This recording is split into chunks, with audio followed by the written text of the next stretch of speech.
One, and we are recording with Mr. Tony Tedeshi, who's been on here episode 77. You're one of the OGs, and we used to work out together and we'd shoot shit in the sauna. And as we get closer to the anniversary, I thought it was important, as I texted you a couple weeks ago, to have you on. You are a firefighter, EMT. You are kind of a jack of all trades, doing Coast Guard shit now, if I recall correctly. And but you responded as a firefighter to Ground Zero on 9/11.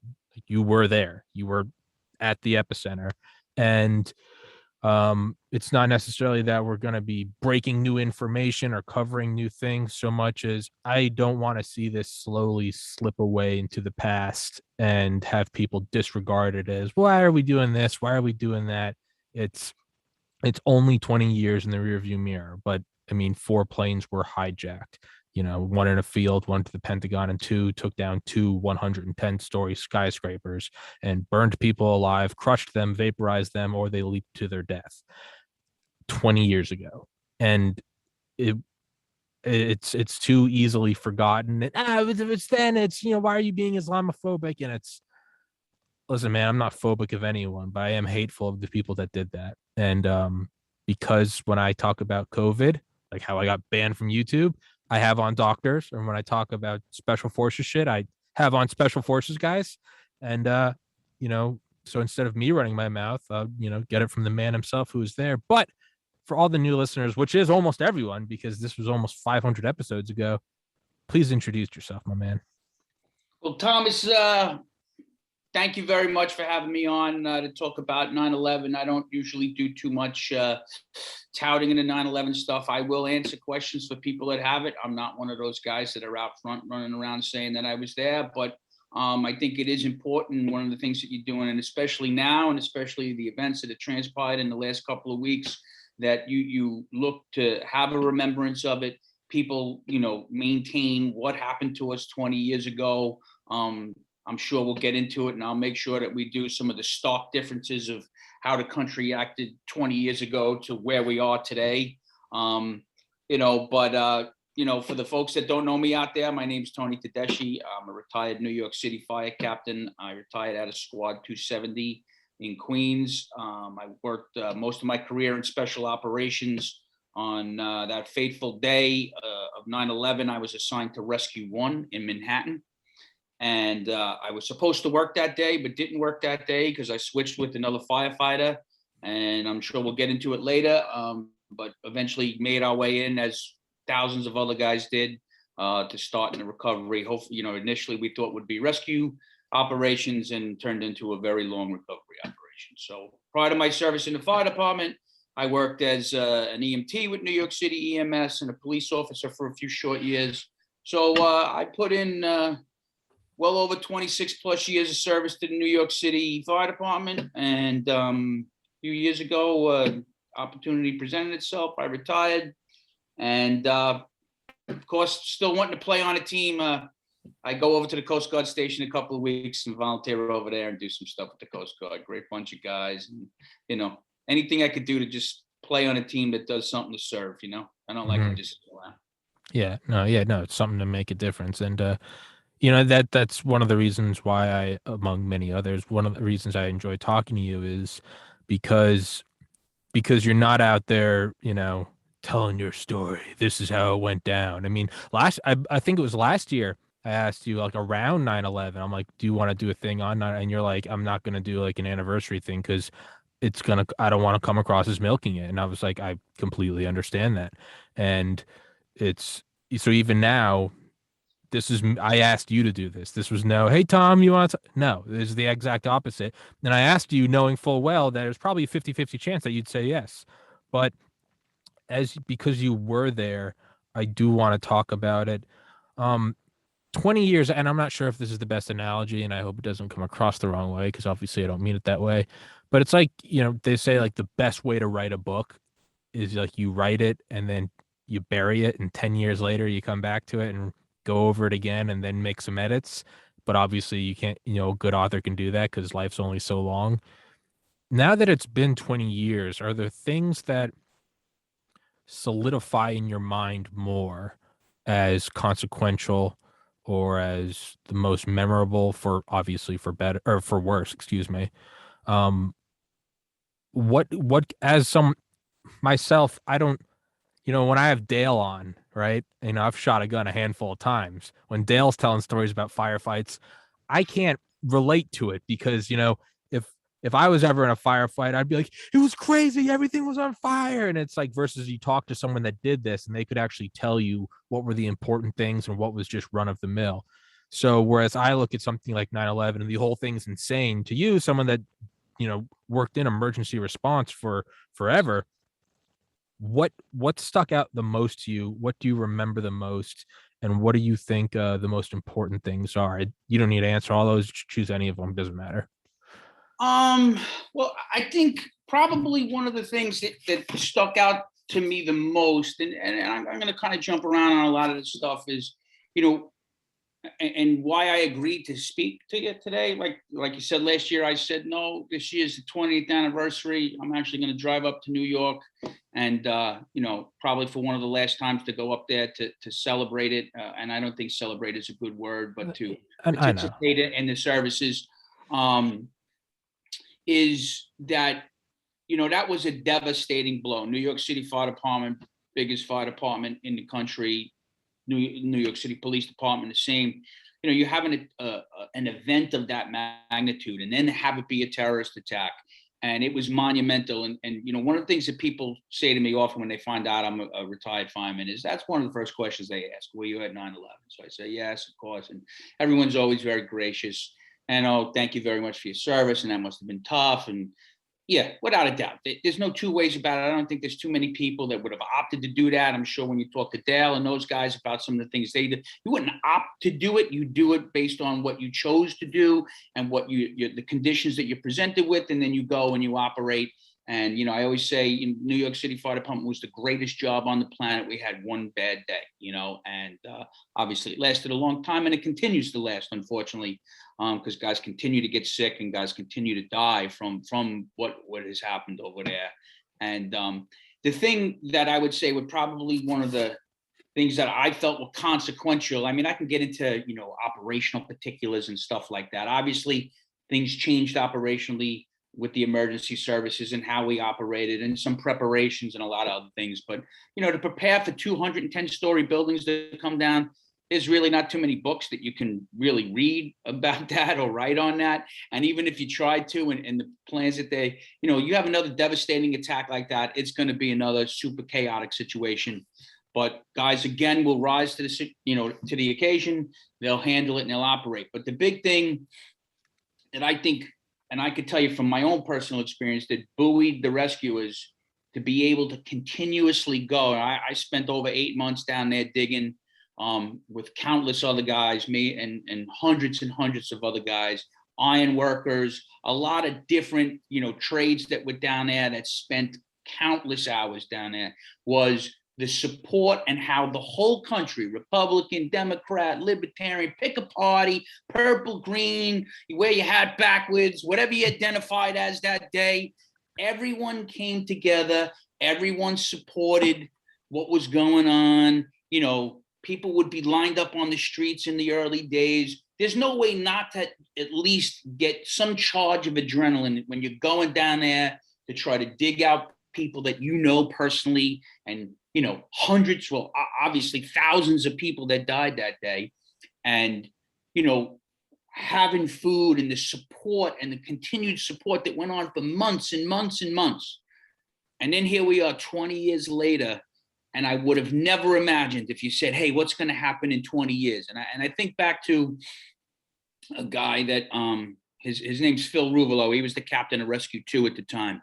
And after the whole thing kind of, it was finished, and I had then transferred to Rescue 2 in Brooklyn. And he just said, guys, we got to take life in 10-year blocks after this and say, well, after the first 10 years, if we make it and we don't get anything going on, then the next 10 years. And so, we're in the second 10-year block, and some of us are alive and some aren't. But,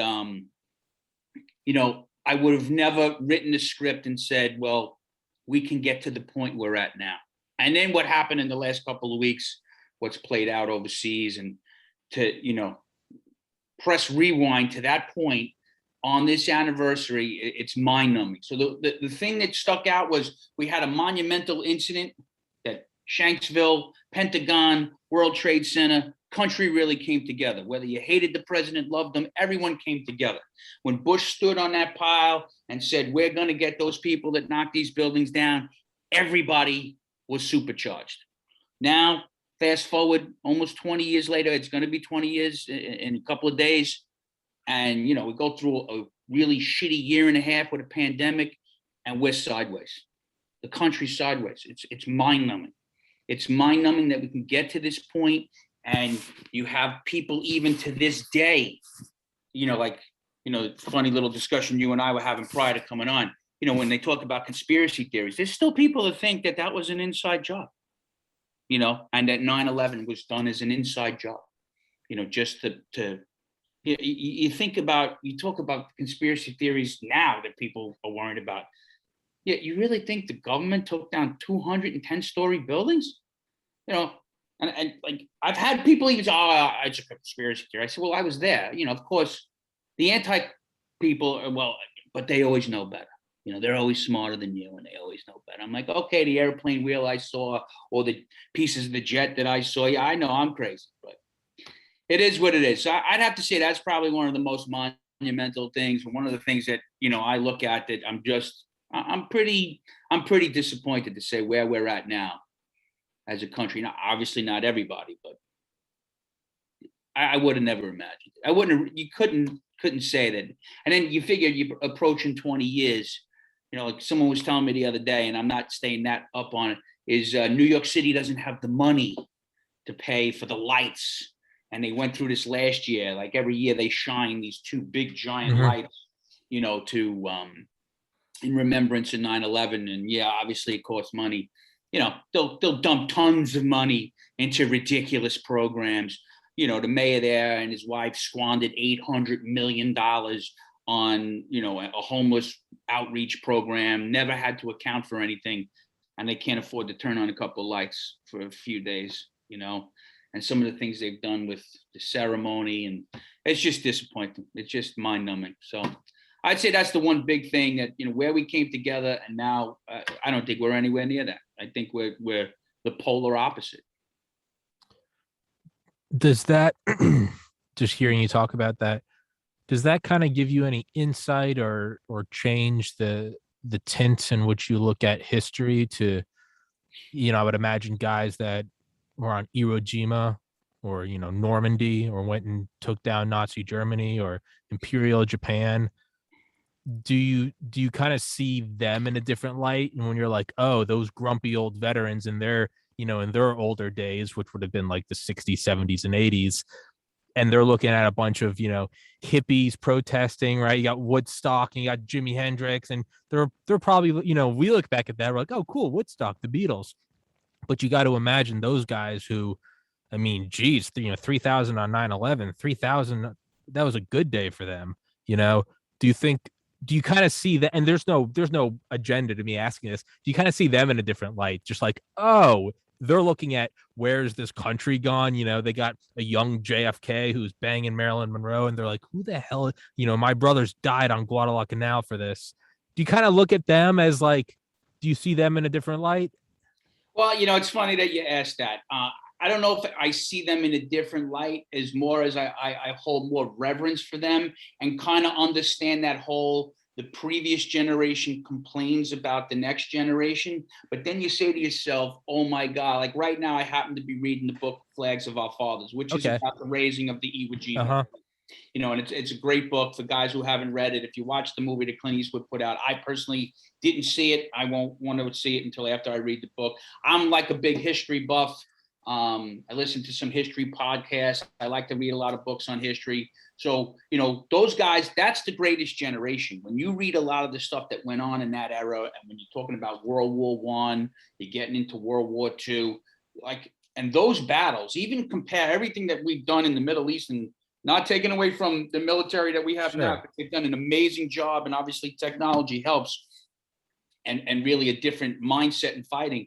what those guys went through was on another level. And the generation today, like, forget it. They're a push button generation. They entitled to everything. They never, ever would have been able to accomplish what these guys accomplished. I don't think even my generation, though, I thought, okay, we stepped up to the plate to a certain extent. Like, we probably may never have a generation like that again. And then I understood more about, now I'm looking at the generation going past me going, oh my God, where are we going? But, you know how things incrementally change, but at a point now, it seems to be like a steep rise. You take today's generation and put them back into like an Iwo Jima day. Like, I'm reading that book. That was the most heavily fortified island in history.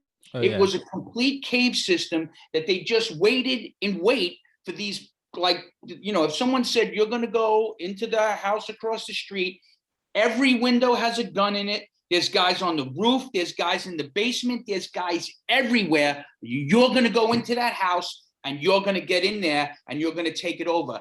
And as many guys as we have, they have more guys in the basement and they'll just tunnel them in from other houses. And guys went, okay, roger that. And off they went. Yeah. Just it's overwhelming. They look at you and go, how can you do that? You're gonna lose so many people. And you just go, well, what if we just add more people? And like, that was pretty much the logic. Just add more people. War of attrition. You read another book, if you read about like the Frozen Chosen and some of the things that they did in the Korean War. Again, part of that greatest generation, like, it's that then it was the war of attrition, and like guys were just like, okay, yeah, I'm going, I'm dying, and that's the way that it goes. And they lost more guys. That was the Mount Suribachi was the name of that mountain, right? When you talk about Iwo Jima, they lost more guys in 3 days than they did all of Guadalcanal. And Guadalcanal was like a big battle for them. They thought, oh my God, they lost more guys in 3 days. Oh yeah. And still those guys fought on. When the time came, right? And I just was reading it today, actually, when the guys had to go up to raise the flag, most people, are not history buffs. That wasn't the first flag raised on. It was the second one. I believe it was the colonel wanted that flag because someone else wanted. He's like, no, I'm taking that flag. Go send this replacement flag up. And there was still Japanese in the caves. And they sent the whole regiment up there, a whole, battalion to take the things up there. And these guys were like, oh my God, we got to walk up this mountain again. And, and they just said, roger that, carried a flag. The two guys that carried the pole that they raised, that pole's 100 pounds. They carried it up a lava rock, and then even more sickening, right? And we keep bringing it back to today. What did the Taliban just do a couple weeks ago? About a week ago. They made fun of the Iwo Jima flag raising. One of the greatest, most iconic photos in our history, right? And what they do, they took the gear that we left behind and they staged the same thing. We have that photo from 9/11 with the 3 firefighters raising the flag. One of those guys happens to be a guy I work with. His name's Billy. That was like an Iwo Jima-like, not to the level of Iwo Jima, an Iwo Jima-like, photograph. We used to make fun of him, call him the most famous fireman in the world, but he was a dumb fuck. He wasn't like, you dumb bastard, you most famous fireman in the world if they only knew. I love the complete, like, separate realities where if I talk to him, I'd be like, I'd be like, you're the most well-known fire, and Tony's just like, you dumb fuck. Yeah.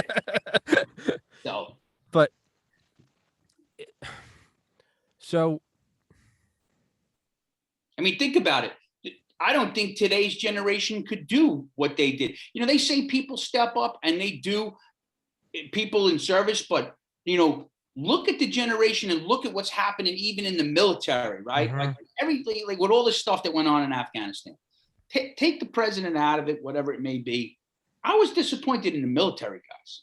We already know where president, we don't even know what planet he's on, but we already know that he's floating around in outer space somewhere. So what about the military guys? Yeah. And so they were more worried about woke policies and that, this wokeness. That's what's taken over this generation, that they could never even shine the shoes of the greatest generation. And, 20 short years ago, we had a monumental thing. I don't even know if some of these people could step up to handle a 9/11 like situation like today. Look what's happened in the last year and a half. I don't know. I really don't know, other than I hold those people in even a higher level of awe. Yeah. Yeah. It's I've had on a lot of friends on this podcast who served in the Middle East, and they're my age and younger. I'm having on a guy this Sunday who's just at Kabul airport. He's a Marine. It's like 6 years younger than me. And I see them and I go, those are guys that step, not me. I can't do that. But there are guys my age who I know have stepped up. Do you look at it, and perhaps is it just like a trickling down or like a watering down of history? Like, I'm sure the guys who fought the Revolutionary War are looking at their kids and they're like, you don't know what it's like to go up against the British with nothing but muskets. And then who knows, the guys in the Civil War looked at the World War I guys and they're like, you have machine guns. And the World War I guys looked at the World War II guys and they're like, you're not getting hit with chlorine gas. And World War II guys look at the Vietnam guys and they're like, oh, you guys have nukes on your side now. Do you think that there's any possibility that it's just a trickle sort of, is this just the path of history? And you could look at the grandfathers of the Revolutionary War guys and they're like, you pussies, you have muskets, we had swords. And then you go back even farther and it's like, what's a sword? We just grabbed a rock, right? Is that just the trend of humanity to where even now, you look at the worst, the one bad day, you had greatest fire department, one bad day, 3,000 deaths, nothing to scoff at.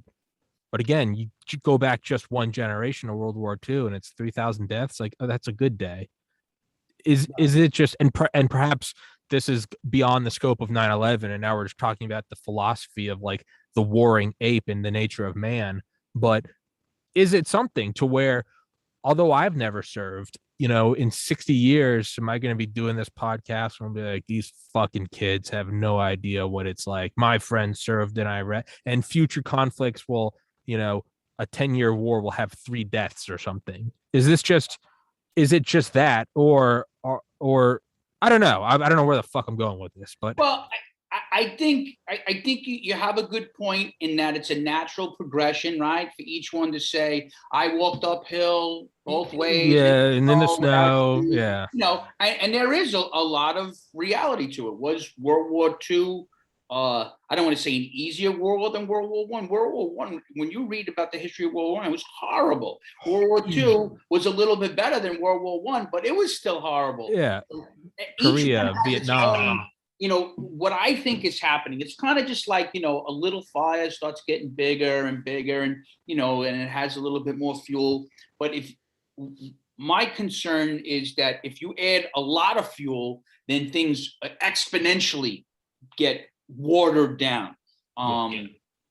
And, so when you have this new generation and the way people think, and we're tying it into 9/11 because here we are at the 20-year mark and it's only 20 years and we're kind of, I feel like, fighting for people to remember it, and make sure you keep this in your memory and understand what happened to us, like the things that just happened over in Afghanistan where people like, oh, we had to be out of there. And like, do you understand that that's where it started? And forget about whatever faith they are religious wise, that group of people only understand violence. That's what they understand. That's their culture. Their culture is violent and they want to kill anyone that doesn't like what they do or doesn't profess what they do. So that's never going to change, even if you're the most woke, green energied, wonderful country in the world, they still will want to kill you. So we still have to have the ability, and those type of people, and you're military guys, and I've watched a bunch of those podcasts. You only can meet force with force. Mm-hmm. There's no diplomacy with those guys. And here we are 20 years later. And it even started before this. And I'll give you an example. I won't name the school because I'm not going to bash anybody. But one of my daughters went to a school up in the Northeast. And my daughter, obviously, was a daughter of a first responder. 11 guys in my fire company passed away. She knew some of them that passed away. And She went to school, and and this was certainly not 20 years, maybe in the 10-year range. She was going to college, and 9/11 came, and nothing. The school did nothing. They didn't even have a moment of silence at like 9 o'clock, 8:45, when the first bill. Nothing. There was no recognition that today was a monumental day. And it was from a Northeast tri-state area where people in every one of those states were everybody knew somebody that died in the Trade Center. Everybody. So my daughter calls me. She's all twisted up, pissed off. I said, all right. I said, write a letter to the president of the college. And just don't slice it to pieces. Just write a letter. Tell her what your story is. Tell her you're a daughter of a first responder, and that at the very least the school should just recognize the day. They don't have to have some big event. Just have a recognition, whether it's a text message. Everyone stay silent for 5 seconds or whatever. She sends the letter. Nothing. Not even a response. Doesn't even warrant a response. So for 4 years that she goes to the school, Tommy, 4 years, the same thing happened.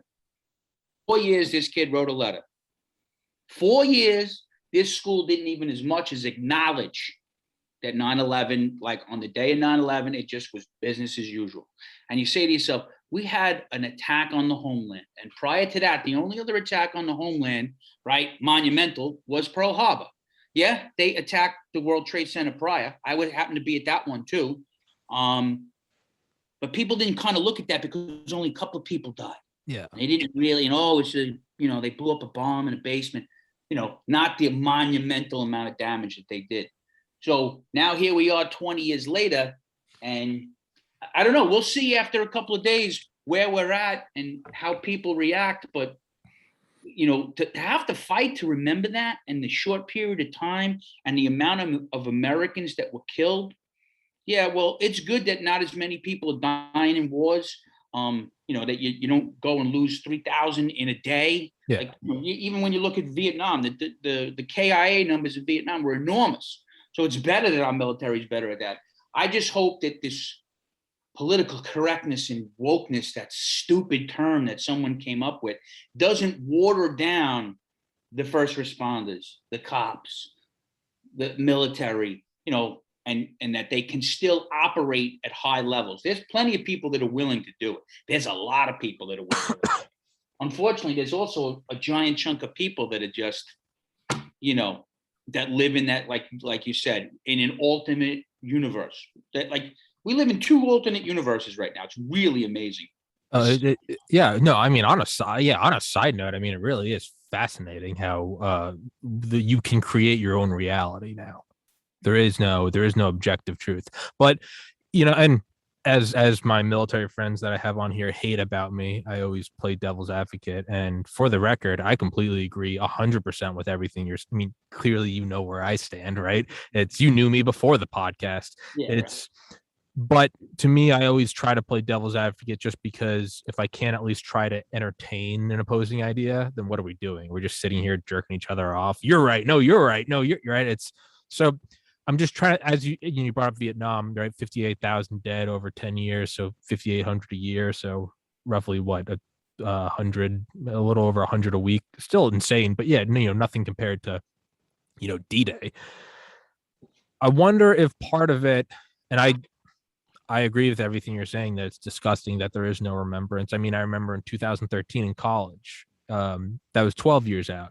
Me and all of my super liberal friends, even they, like, on the day of, I remember we all like watched like old newscasts of it, and like we had a beer, and it was like, it was like for an hour or two, but it was just, there's still very much like that was fucking real, no jokes, no, it was just like, and no one was doing it to, show each other how good we were. Like, I remember, like, I was watching something on TV, and I realized like my roommate was like watching the same thing on his laptop, and he was like, it's like never even been in New York, but he was like, fuck, man. And it's like, and who knows, maybe it's because, we remember it. I was 11 years old. Like, I do remember like it coming on the intercom at Our Lady of the Assumption Middle School in Atlanta, Georgia. I do remember our teachers explaining it to us. I do remember my mom picking us up crying. She grew up in New Jersey. Like, my dad was at Portland Jetport that morning. where fucking Muhammad Atta was. It's maybe we remember it more, it's I've never, other than like a passing interest, I've never like observed JFK's assassination anniversary, and there's a president who had his head blown off. And, I'd imagine that if someone who remembers that, perhaps someone that was 11 years old when that happened, might look at me and say, you ungrateful fuck. But to me, it's not that I don't appreciate it. It's more so that it's kind of abstract, right? It's a historical thing that I remember learning in social studies. Pearl Harbor. I know the date, but it's hard for me to feel it. I can feel 9/11. Like I remember seeing the World Trade Center as a kid. I remember just going on the highway and seeing them. I love skyscraper. I know you, right? I talk to you. Again, I remember it and I can feel it more. I have friends that went and served versus something farther in the past. I do understand the abstraction. I don't agree with it, but I do understand the abstraction of it. And I said all that just kind of as an aside. There's an interesting parallel that, and perhaps I'm giving these dirty communists too much of benefit of the doubt, is, there wasn't necessarily a 9/11 moment that got us into Vietnam. I mean, you could argue the Gulf of Tonkin, but I mean, the fact that most people don't even know what that is shows, it wasn't a 9/11 scenario. It might be that people view, the quote unquote endless wars in the Middle East with the same disdain that they viewed Vietnam. And, and I'm trying really hard to make the devil's advocate argument here. I don't fucking agree with anything I'm saying, but I'm trying to understand it. It might be that they don't observe or, act sincere around 9/11 because technically with Kabul, technically we're still there. It's been 20 years. There's been 5,000 dead. There's been 5 trillion spent.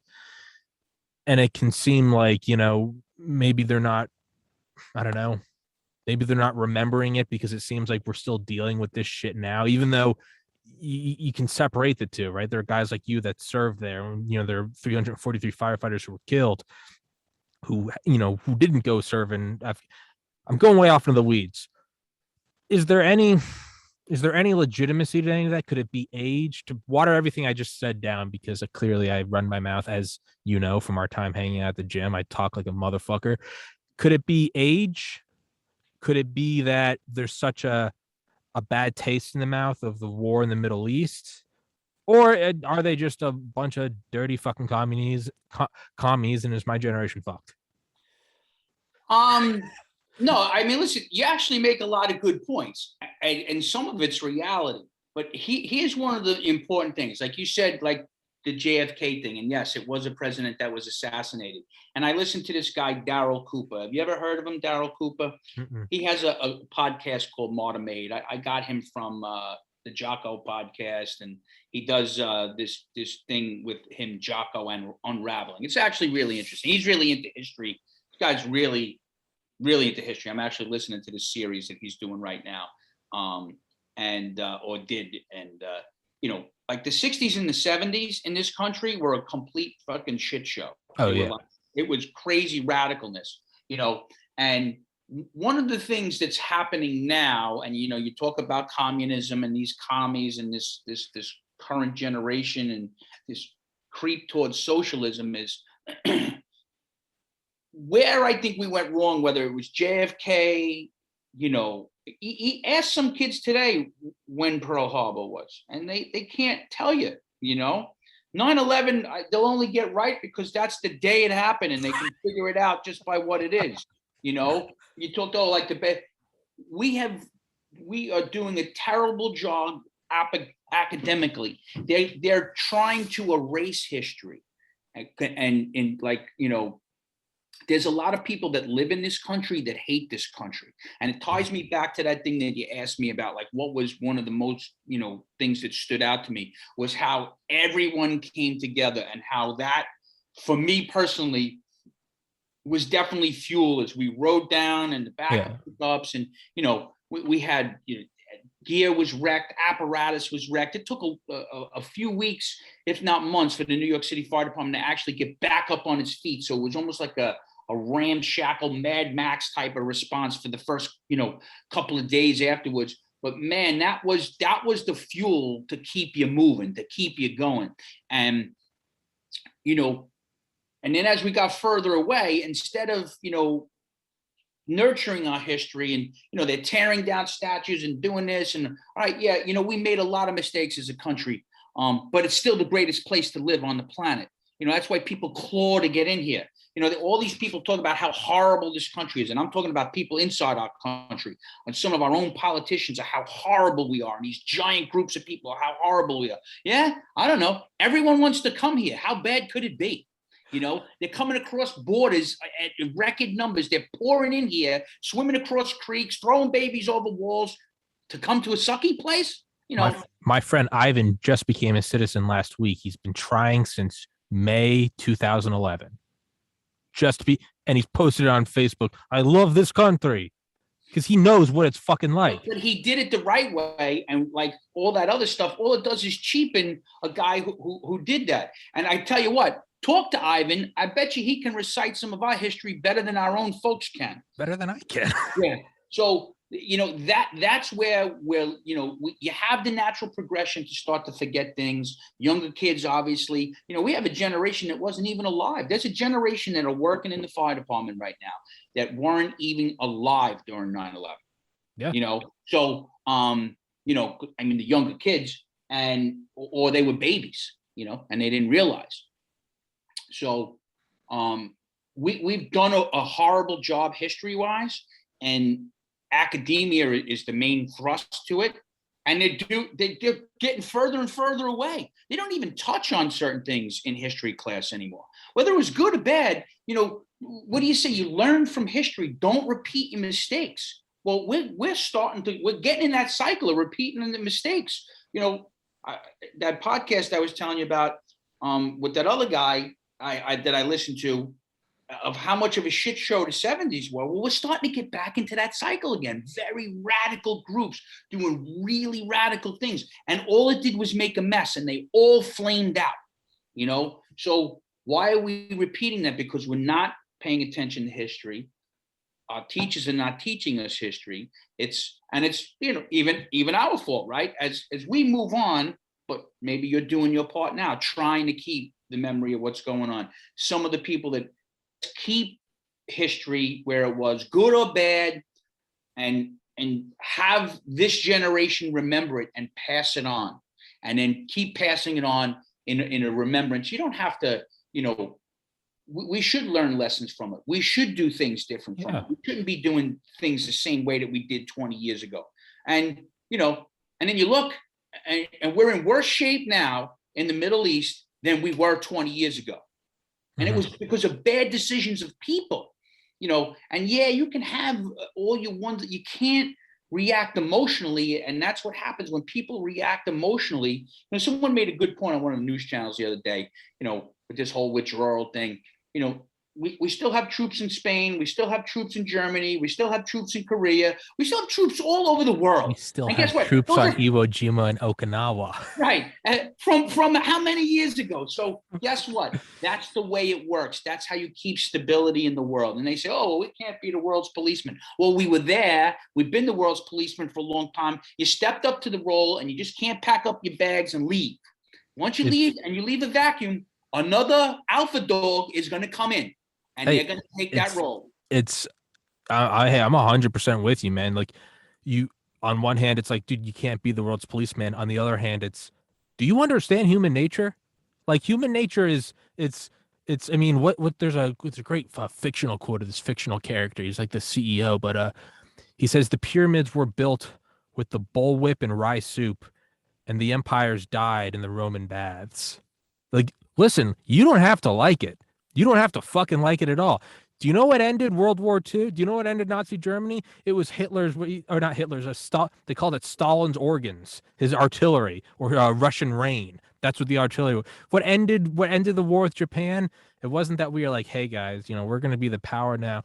We vaporized a fucking city. And then 3 days later, we did it again in case they forgot. 140,000.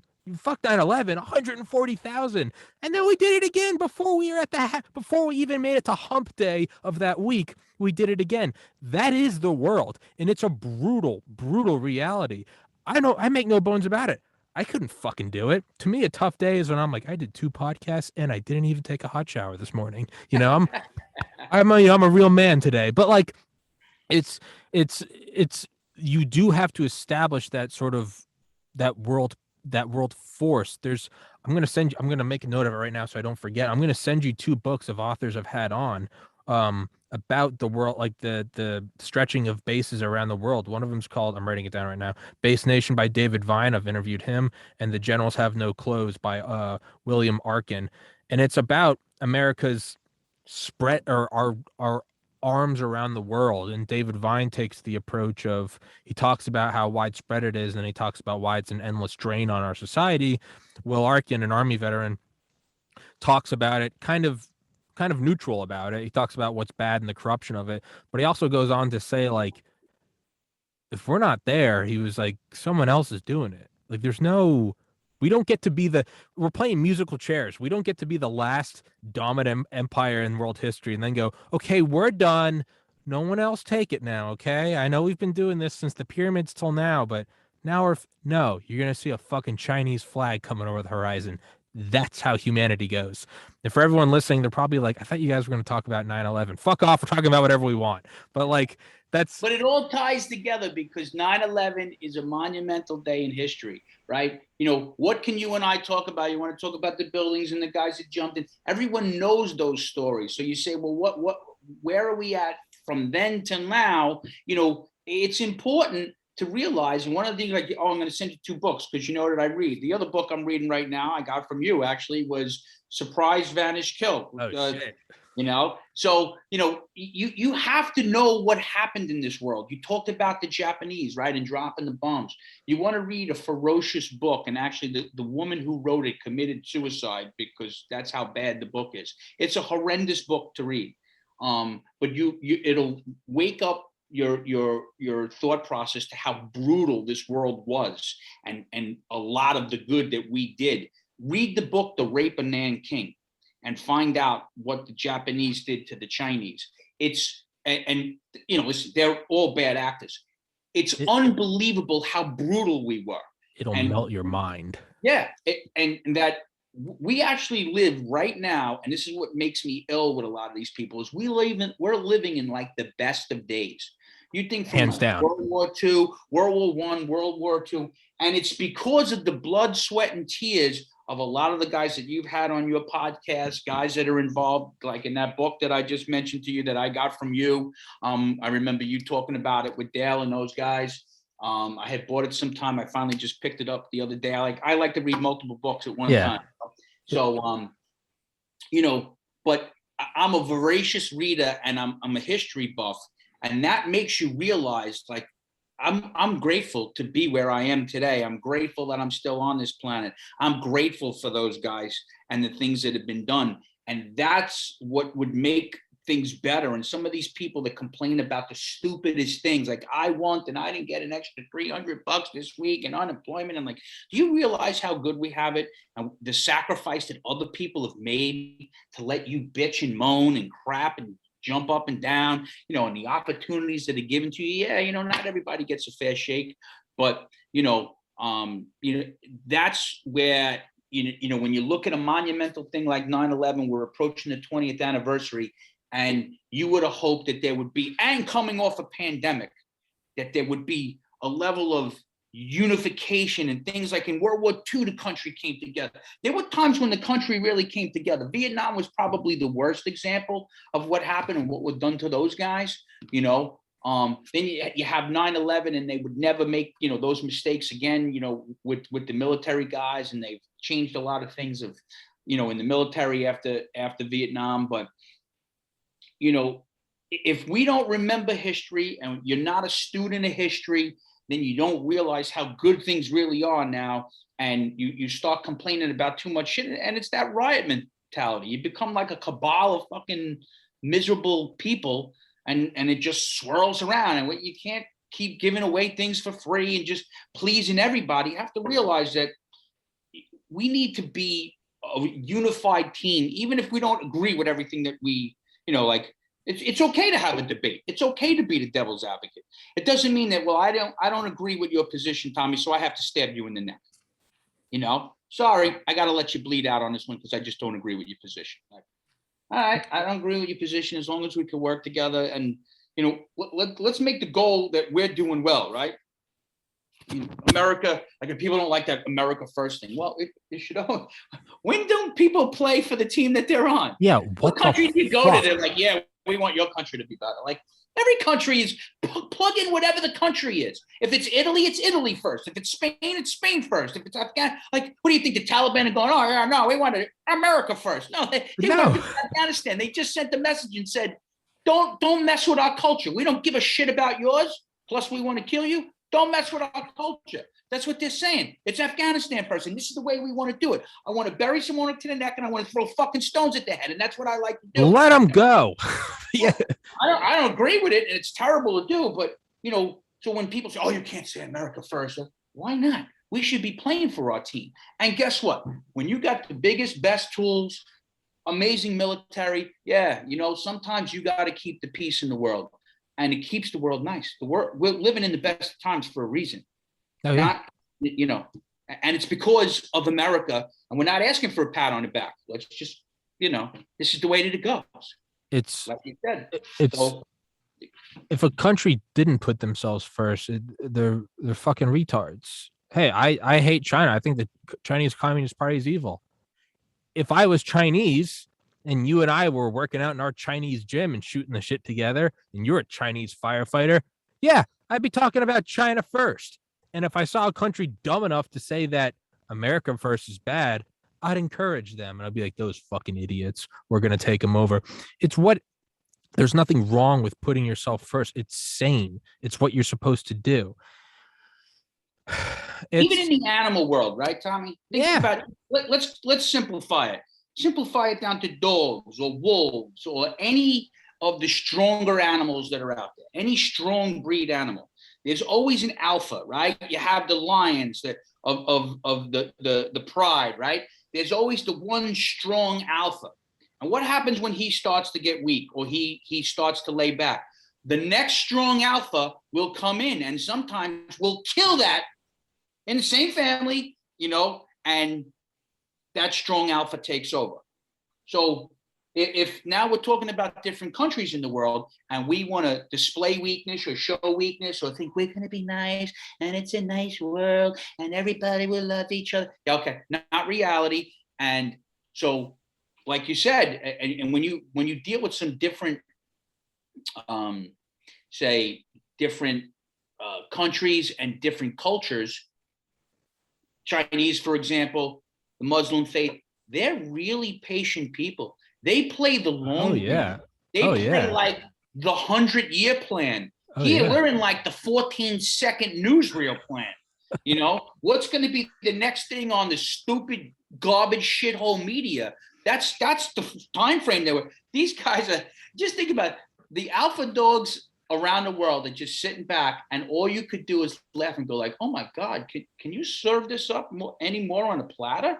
In the animal world, the weak alpha gets killed by the strong alpha and they move on. You got to respect them waiting it out. I mean, the comedian Tim Dillon said, he's like, he's like, Taliban evil, got it. And he goes, that being said, man, you got to respect that steely reserve. They waited, and it's true. But that's what the world is. That's the reality of the world. And it's kind of ironic that we're having this discussion of, agree to disagree, fuck it, whatever. Let's go. Let's argue the devil's advocate point just because that's what we should be doing. And we're doing it on a podcast that has been permanently banned from YouTube for not towing the party line. But it's, that's a perfect little microcosm though, right? Yeah. If there had to be a world power, it's like what Mike Baker said, the CIA agent who's been on Rogan a million times. He goes, the idea that America hasn't done evil things is an outright lie. He goes, absolutely despicable. He goes, in the history of world powers, we're the least evil one. And in the opportunity of world powers that exist today, at this moment, we are hands down the least evil one. So Are we perfect? Not at all. Not even close. Are we the least evil? Absolutely. He goes, I'd rather it be us than someone else. And, it's kind of like if I ran YouTube, if you and I ran YouTube, right? Be like, man, there are all these fucking kids with neon hair that identify as a reindeer. But as I think we've shown in this podcast, we'd say, are they breaking any laws? No, fucking let them go. I'd rather have the strongest video platform be one that went, I don't agree with y'all, but whatever, do your thing. Instead, we are seeing an example of what happens when the strongest video platform, we could call it the world power of in the video platform world.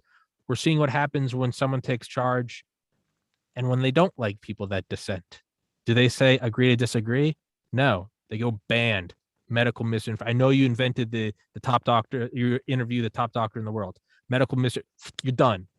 But I'm also talking to a lot of people talking about anti-human trafficking. I'm talking about World War II veterans. I have on a guy from Iraq that lost an arm, and he's talking about the future of prosthetics and the mental aspect to it and how to get on with life. And but nope, whole thing carte blanche, done, because you spoke out. This is, and now again, you can see the fact that I've never served, the fact that I compare being banned from YouTube to like an evil world power, but that's what I can relate to.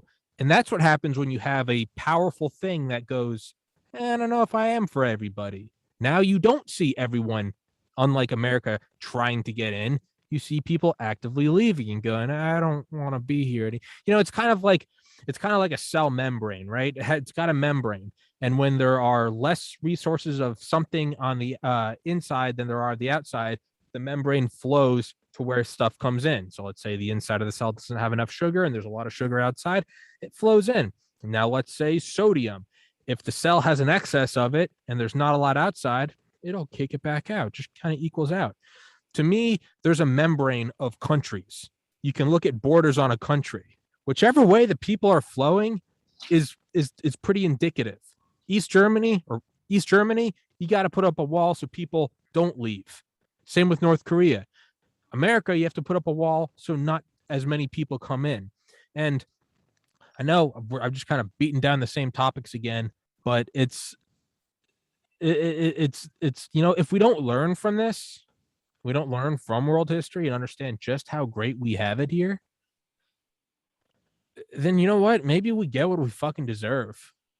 Like that might be it. If it's, I think the key is, right, and to continuously tie it back towards 9/11, is we have a monumental anniversary coming up, and which would be great for people to kind of just band together. I've said it a million times. Let's have that, one team aspect.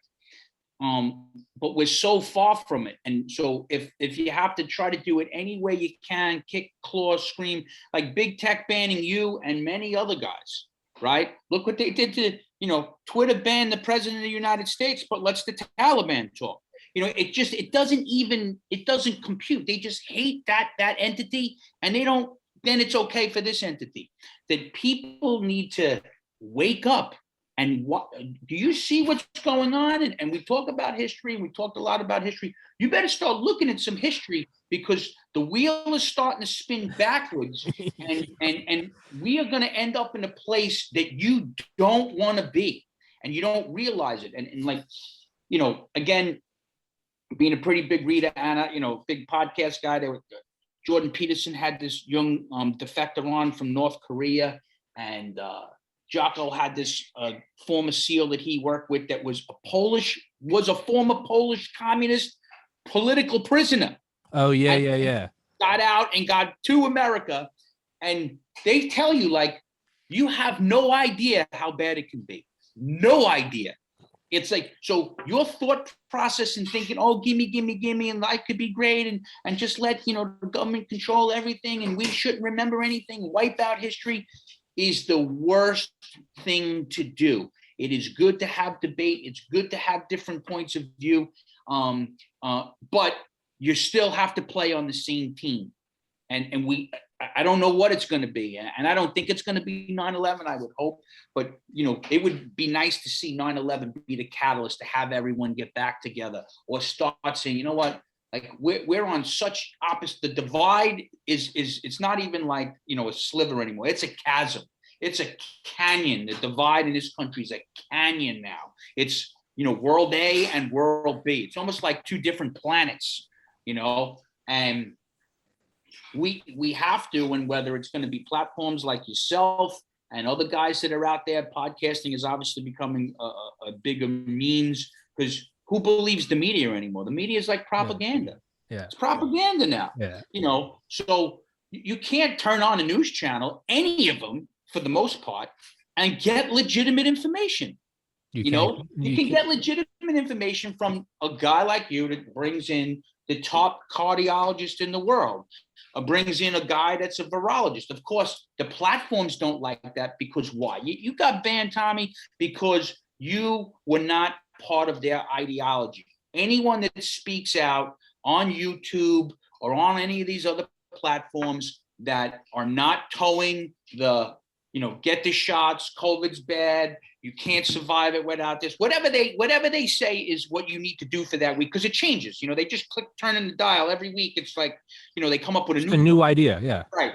And whether it's that or the new Green Deal, or if you don't believe in the ideology, they shut the button off, and they've become too big.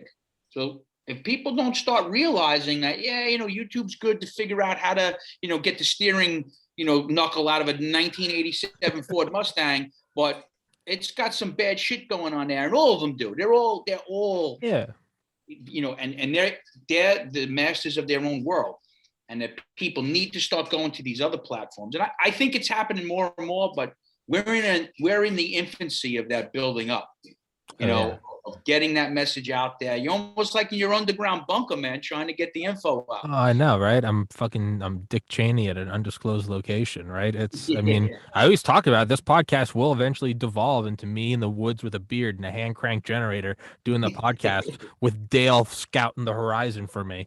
And I hope that's where it goes, but it's because that's how I know I'll be doing the right thing. But it's, you can almost see the parallels between, YouTube, big tech, and like America. You could say that early on they were like America. Everyone come on in, innovation, fucking do whatever you want. And it's boom, you're right. You can go learn about a steering wheel, or you can learn about plasma physics and quantum locking and anything in between, or you can just, doesn't matter.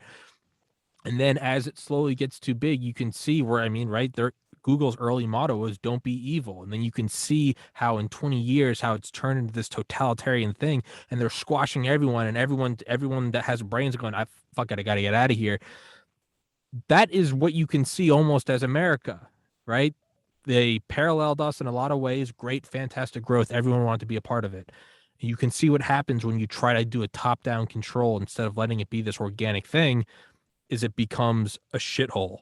And I can only hope that shit like Rumble and BitChute and Spotify and Odyssey, I can only hope that although the websites are shitty, they're always falling down, and it feels like 2002 YouTube, you're like, this thing doesn't even fucking work. Why am I uploading here? Like it's a piece of I can only upload in 480p. The audio is terrible. And it feels a lot like 2002 YouTube. But it's the idea that come here and you can talk about whatever you want. And it's everyone that says those are far right. No, there are far left channels on there. And guess what? It's fucking fine. And you know what I do? Far left stuff. And you know what I do when I don't like it? I just don't fucking watch it. I don't say ban it. I just go, unsubscribe. Fuck it. I don't care. But that's a perfect example. And that's what I tell people all the time. Like, I used to love football. I don't watch it anymore. I don't agree with these spoiled brats kneeling down millions of dollars. I got it. You want to make a point? I don't want to hear it. When I was a firefighter, I wasn't allowed to have a political opinion. And that was part of my job. I understood. Obviously, I'm very opinionated. Anyone that's watched, I'm an opinionated guy, and that's okay. I got it. And if you call me opinionated, that's fine. But I wasn't allowed to stand on my soapbox with an FDNY uniform on and say that, it was not, and it still is frowned upon these days. I mean, I'm retired, and I'm wearing this stuff, in remembrance of 9/11. But I don't want to hear it. And the same thing with baseball. Other than I think it's like hockey is the only one that hasn't actively protest. you know, you know, Hollywood's just a joke. You're bashing the country that gave you millions of dollars. Just be happy. You can stand up for the causes that you believe in. Dump money into it. Kneeling on the field doesn't mean shit. Like you think that you're doing something important, but you're not. And when you look at how people stepped up during 9/11, what went happen in this country, whether it was Pentagon, right, Shanksville, and the people that were on that plane, you ask yourself the question, and you hope that the answer is yes, is if that happened again today, would this country step up the same way it did 20 years ago? So like when we were talking how it got watered down, right, from the greatest generation to the Vietnam generation to this generation, you can say, well, World War I, did the next generation step up? Yeah, because World War II sucked. It was really hard, and guys did some amazing shit in World War II. And then after World War II, did the generation change? Yeah, but did they step up? Yeah, Korea and Vietnam were horrible, and Vietnam was really horrible. And then to boot, when you think about it, and I kind of give a little bit extra credit to the guys after Vietnam, is that was the first time we literally spit on our soldiers coming home, and we treated them with complete disrespect early on. They've since tried to make amends for that. And still, guys stepped up and did amazing stuff in the Middle Eastern campaigns for the last 20 years. Some of them quite well, right? And there's thousands of those people that stepped up. Then you had the 9/11 era, right? And people stepped up. But now we're starting to get into a gray area. So my question is, and I hope that the answer is yes, and yeah, we said this was a 9/11 podcast, but it's history, because 9/11 is history, yeah. Right? Would we or will we step up? I don't know. The answer is I know there's people that will, but as a whole, will we step up? Right? It can't just be a small group. It can't just be half. There's times when it's got to be all in. And I don't. And that's what we need to wake up to, Tom. I think the answer is yes, and people that watch this know that I'm often overly optimistic.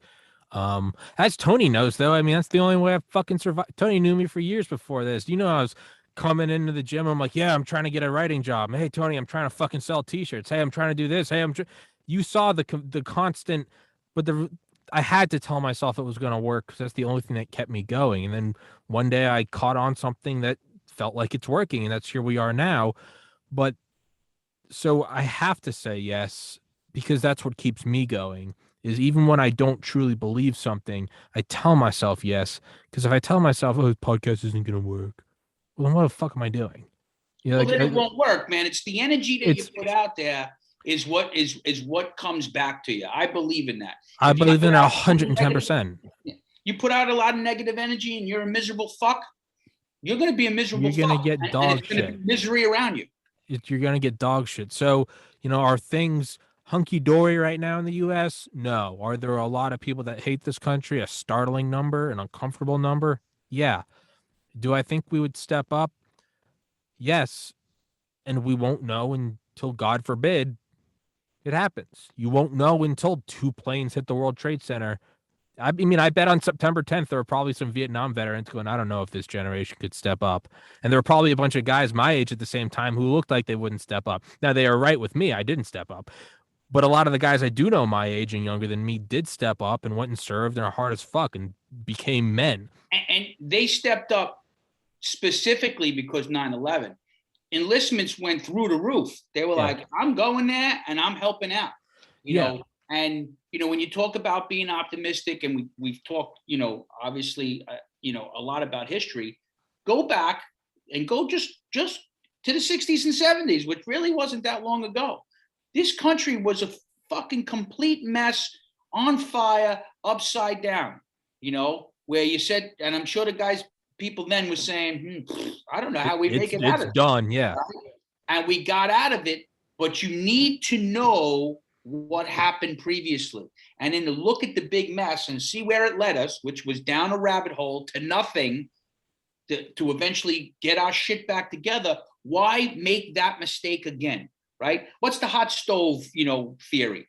If you don't, you touch it, you don't want to touch it again. That's the whole idea. You don't keep touching the hot stove. But, like you said, you got to try to be optimistic when my daughters or my wife or anyone starts to get, all upset about, world events. I said, you got to stay positive. There's some things that we can't control, but you have to do the best that you can for you. Keep getting the message out there like you're doing. People, ask me, yeah, I'm going to give you my opinion. And I try to do exactly like what you do. I'll try to back it up with facts. I'll play a devil's advocate. If you have a good point, that's fine. Because right now, especially like when you talk about Google, pick a subject and whatever it is, this iPhone's blue. Well, you can find a website that says, no, that's really not blue. It's, some other color. You can always find a counter argument. Yeah. I always tell them, don't watch the radicals on either side. Look what's happening on the ground in front of you. Your eyes, all your the plants ears are dying, and you walk outside, and all your flowers are good. Yeah. The world is on fire as we come to the 20th anniversary. America's dead. I'm walking to the gym. There's birds chirping. I see a young couple pushing a baby. I'm like, morning. Yeah. And no one is happy. And I'm like, I'm about to talk to Tony, do a podcast today. I'm going to be talking to Dale Sunday. Like maybe get a little beer on Friday. I'm like, and they're like, the end is here. And I'm like, I'm going to take a hot shower later, give my mom a call. Like, right? You're right. I mean, I think a huge thing is you have to believe in it. But I brought this up last year, and it's about halfway through last year. I realized I was like, 2020 seemed so horrible. It was like BLM riots, Antifa riots, right? Like Proud Boy clashes, a fucking pandemic, right? A president that's like a lightning rod. And then it seemed all so fucking horrible. And then you're like, this was like 1965 to 1975. Yeah. And we have a war with 5,000 dead, not knocking on it. Imagine 58,000 dead. And you had a president resign. At the end of it, you had a president resign. At the beginning of it, you had a president have his head blown off. And right after, you had the Cuban Missile Crisis. I mean, literally nuclear war right there. And you had those two things that you said, right? You had a president assassinated. Can you imagine if a president got assassinated today? And then when his brother's going to run for office, they kill him too. Yeah. Yeah. Right? So when you talk about. Then we go to Vietnam. Right. And then we go. And then, I mean, and not only that, is they couldn't even use the excuse of, man, I wish we had the greatest generation. They still had the greatest generation. They were all in these positions of the military. Curtis LeMay, Secretary of the Air Force, who was in the Oval Office with JFK during their Cuban Missile Crisis, talking to him on recordings, was led bomber formations into Tokyo. Like, you couldn't even say, man, I wish we had the greatest generation. They literally had the fucking greatest generation at the helm. And you know what? We're still here. And America's still the best place. And it might be, who knows? Maybe you need turbulent times like this to sort of, would I be doing this podcast so ferociously and passionately if things weren't so fucked? I mean, I might still be because I'm a psychopath, as you know. But like, would I be going out of my way to interview these doctors and interview these veterans and interview individuals like yourself? Who knows? A lot of it does feel like, because I'm being told I can't, that I become more patriotic. So who knows? Maybe in 20 years, we'll look back and we'll say, man, thank God for that turbulent couple of years, because that's what got our heads on. We don't know. It's often a blessing in disguise. So who knows? One simple way would be, I think, Tom, and maybe I'm just a simple-minded guy, right, is especially like when you look at the pandemic, right? And I could tell you, like, again, tying it back to 9/11, New York City Fire Department, after 9/11 and the immense amount of loss that we had, people actually said, yeah, we were wrong. We did some things wrong, and we got to do things differently, and whether it's making health decisions right now as the biggest leaders, making decisions on whatever, whether it's foreign policy, local policy, whatever. When you make a mistake, just own it and say, yeah, I made a mistake and we got to do it better. We got to do something different. This is what I thought, didn't happen, and this is what we're going to do now. You know, there's nothing wrong with that, but everybody blames everybody else, and there's always a better plan, you know, and they want to, like, so if you made a mistake on your podcast or whatever, you know, instead of blaming the guy you were interviewing, you could say, well, I could have done something a little bit better. I could have done something different, and you change it and you make it better. And if everyone, you know, just bought into that, especially our leaders, you know, that's one of the key to leadership is, you know, being a man and admitting your mistakes. Jocko.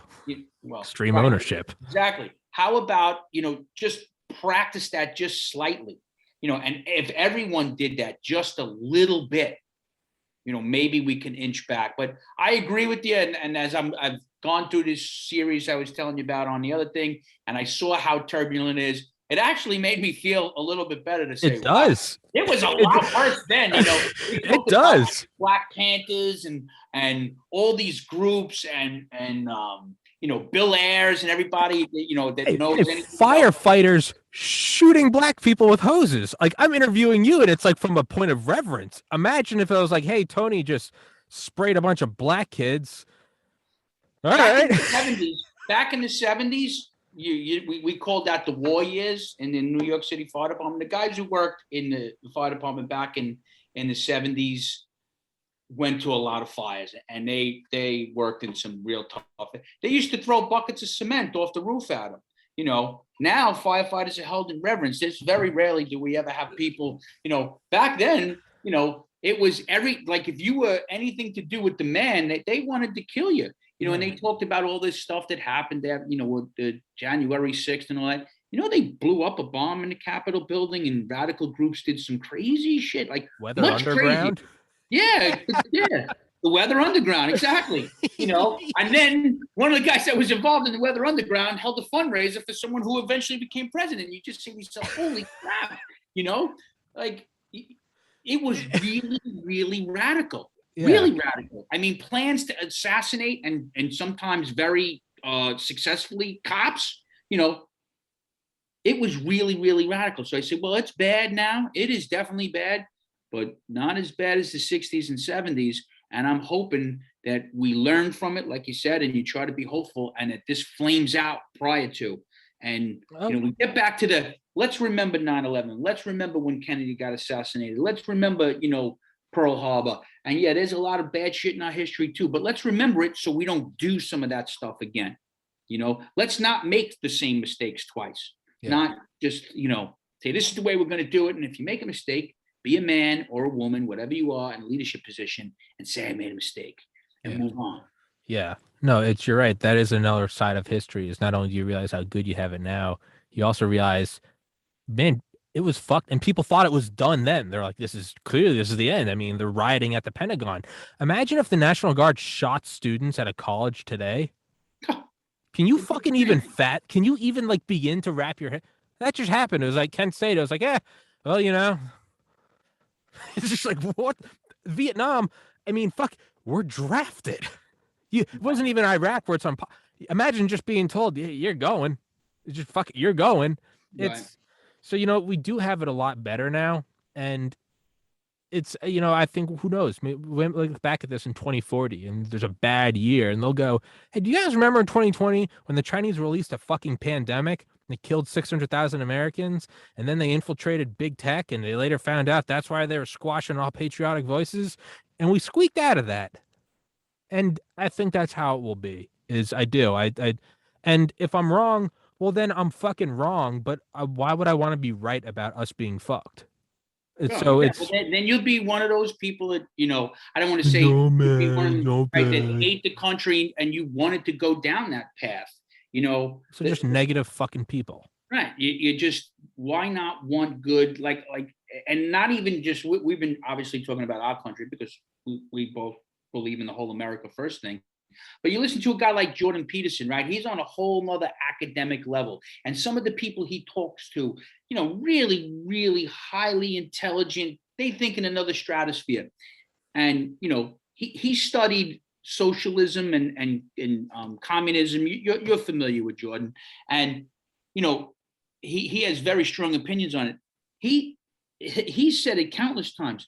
This world, not just America, the world is in the best of times. It's The world. amazing. And there's still horrible pockets everywhere, but comparatively, we are still in the best of times. So let's improve on it, not detract from it. Let's not, like, why do we chew on ourselves or chew on the progress because it didn't happen fast enough? Well, guess what? A lot of progress was made in a really, when you look at it, in a short period of time. When, if you go, like, we go way back, like that analogy you used, from swords to rifles, guns, well, you go back to, when they used to trade like rocks, and then, so yeah, we had millions and millions and millions of people that died of starvation years ago. That doesn't really happen as much anymore. Do people still die of starvation? Absolutely. There's no two ways about it.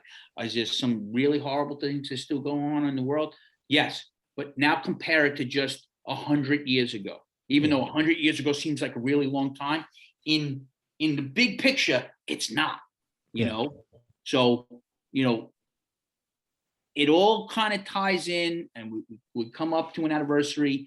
Everyone's, in the coming week, obviously they show everything about 9/11, and, even when there was a glimpse, right? When they got Osama bin Laden and they killed him. Mm-hmm. People were celebrating in the streets, Times Square, in front of the White House. Everyone felt pumped up. Everyone was supercharged, whether you're a Republican, Democrat, liked the president, hated the president, whatever it was. Everyone was supercharged. And you had amazing people that went over there and did that, and took care of that operation.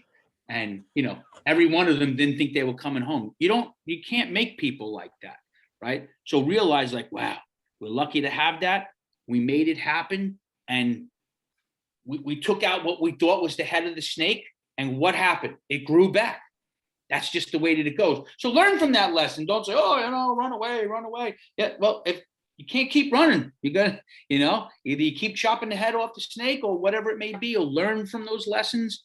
And, I don't know the answer. I try to remain optimistic too, that we will come out of this. And the more I've read about the histories of the 60s and 70s, I'm like, all right, we're still not that bad yet. We still got some time to go. You go, okay, not good, was it perfect? No, but you're like, all right, Tony, I gotta wrap this one up, because speaking of getting banned from YouTube, I'm having that cardiologist again in 3 minutes, because all right, Tom, fuck censorship. I'm gonna do exactly what I can do. Sorry to take you over. Pleasure. No. I ran it over, man. It was all me. Thank you so much for coming on, man. God bless you, Tony. I love you, brother. And till next time, my friend. See you soon. Take it easy, buddy.